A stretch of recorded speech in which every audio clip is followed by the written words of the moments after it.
But our next guest has a heck of a point to make. He says he has the answer to clean up this disaster. It's an idea that he claims to have presented to British Petroleum 49 days ago. We've talked about it on this very show a number of times. You've seen the video already play a couple of times this hour. There it is again on a much smaller scale, obviously. It is called the super suck solution. It's a giant vacuum effectively attached to one of those super tankers, which frequent the Gulf of Mexico, by the way, at the Louisiana offshore oil port on a regular basis. You would do a super suck adaptation to that with this sort of a rig, come into the Gulf and literally do this, if you will, on a much larger scale to the surface of the Gulf. It is, in fact, the same technology used to clean up a massive spill several years ago in Saudi Arabia. And joining us now on the phone, Francois Vorster, Managing Director of Super Suck International. Also joining us, Bob Kavnar, former CEO of the oil and gas exploration firm Milagro and currently serves on the board of directors for the Center for National Policy in Washington, D.C. Francois, I will begin with you. Would your technology, as you see it, be useful in the situation we have in the Gulf? Good evening, Dylan. Yes, very much.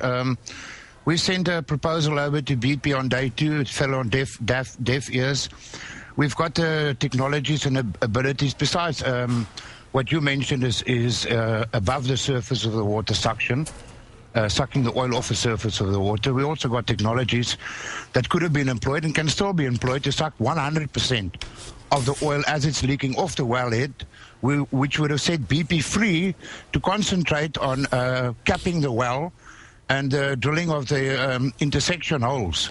I mean, Fat Allen was asked about this whole super suck concept and the use of tankers in the past. I think we have the soundbite. If we don't have the soundbite, I can read you the quote. But if we do have the soundbite, I'll play it for you. Here's what here's his reasoning as to why we haven't done this yet. Take a listen.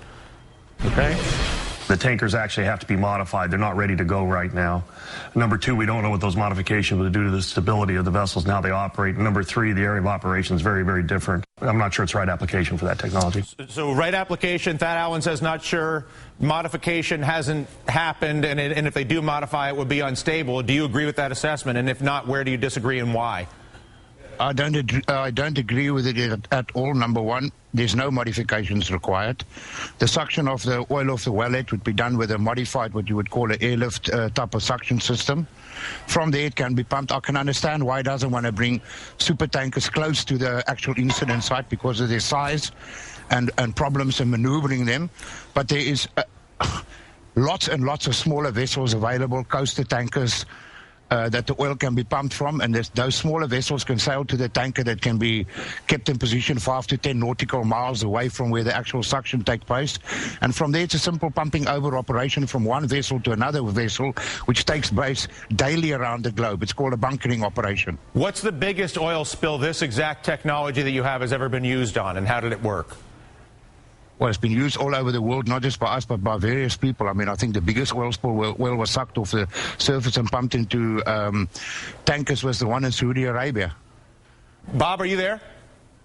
Bob Kavanaugh? I'm here. Bob, what is your assessment of this technology? And when you observe the conversation that we're having now and all the rest of the data that surely you already have, what is your insight as to why something like this super suck technology hasn't been deployed a month ago? Well, Dylan, I have to tell you that the thing that's frustrating here in a situation like this is that we're even having to have this discussion after an incident of this magnitude has occurred. 50 days after. These kinds of discussions should have had, these should have happened 10 years ago. And before we started into the deep water like this. I think this technology is a fascinating technology. Hopefully it would be able to get subsurface oil, which is what the real problem here is. But the fact that we're trying to talk to BP on the fly and BP has closed ears to that is just remarkable to me.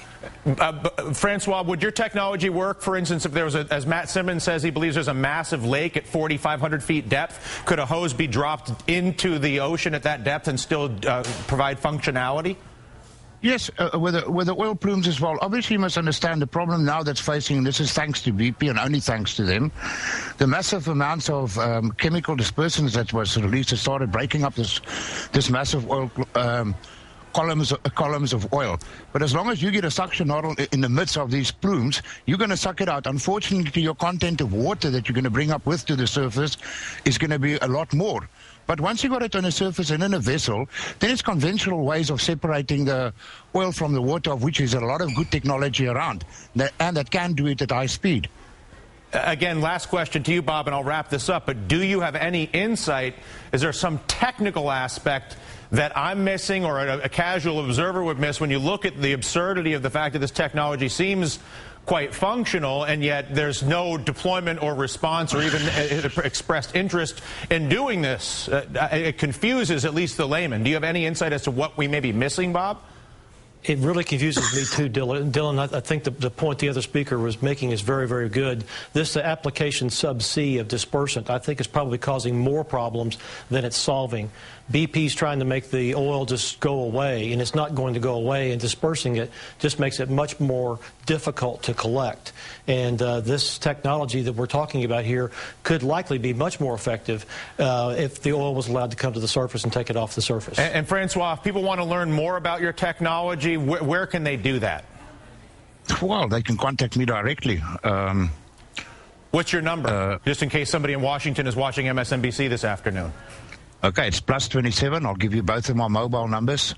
+27 72 8340 190.